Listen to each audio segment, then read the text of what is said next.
उठा रहा है, क्यों गलत काम करता है, क्यों गलत विचार करना, क्यों गलत सोच रखना।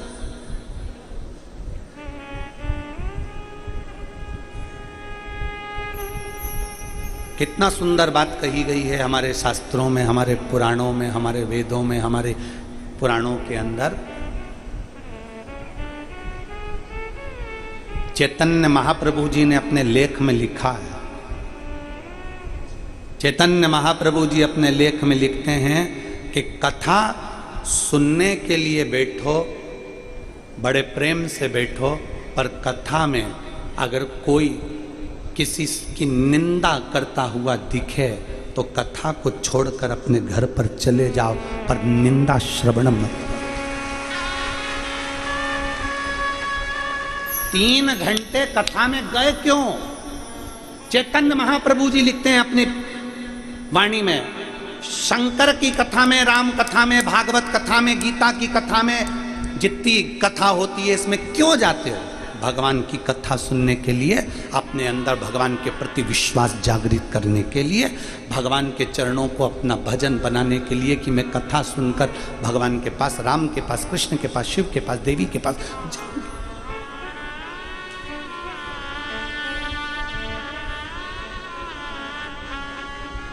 कथा सुनाते सुनाते भागवत में, रामायण में, गीता में, पुराणों में अगर बीच में कहीं कोई निंदा करता मिले, उसी समय कथा को त्याग कर अपने घर की ओर चले जाओ। चैतन्य महाप्रभु जी कहते हैं कहीं वो निंदा का कीड़ा अपने कानों से प्रवेश कर कर भीतर ना चले जाए, नहीं तो हमारी भी निंदा हम करना प्रारंभ कर दें और हम भी निंदा में डूबने लगे, हम भी निंदा में डूबने लगे। निंदा से बचो।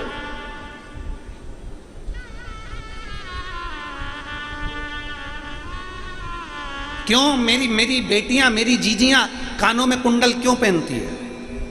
क्यों उसके माता पिता बचपन में कानों में कुंडल, कानों को छिदवा देते हैं?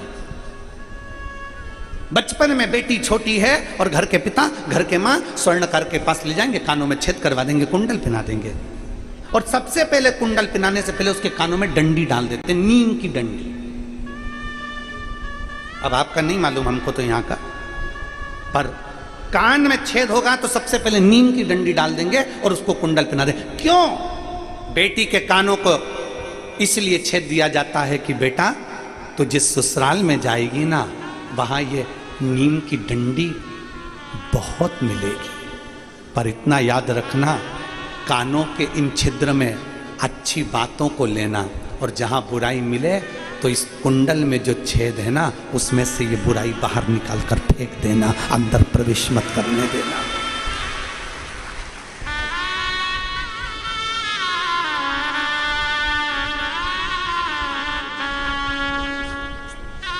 अब ठीक है बेटा? बेटे को कैंसर हो गया था, बाबा की कृपा से अब ठीक है। एक बार हर हर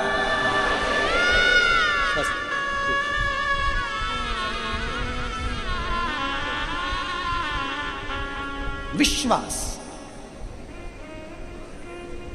निंदा नहीं सुनना हमको। कोई कई विद्वान से विद्वान, बड़े से बड़ा महाराज भी अगर अपनी पीठ पर बैठकर निंदा कर रहा हो, उठकर चले जाए।